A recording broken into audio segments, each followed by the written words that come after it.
喂，香港政府特別行政區其實拍電影行業要有咩資格呢？喺條街度，喺大廈度有咩資格呢？你話俾我知啊！屌你老母閪啊！我有間鋪喺度咁撚樣，俾你哋屈勒索啊！俾電影行業屈勒索啊！自己躝入嚟，屌你老母閪！人哋個鋪頭咁又話勒索人啊！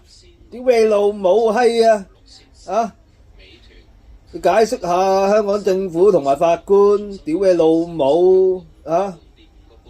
你只躝入人哋個鋪頭呀！你哋屌你老母香港特別行政區你啲市民、公務人員，屌你老母法官，你買嘢啊，你都要行入去人哋個鋪頭啦！屌你老母臭閪，問下睇幾多錢啊？如果冇合理價冇價錢嗰啲喺度，屌你老母你就算啊你裝修鋪啊！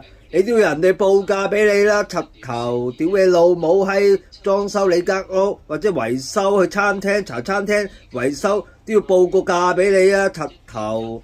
屌你老母咁又話勒索啊！屌你老母踩唔撚瓜支喎！屌你肯定好撚快滅亡啊！李家超行政長官，我麥志誠搞撚硬你同林鄭月娥啊！屌你老母記撚住啦！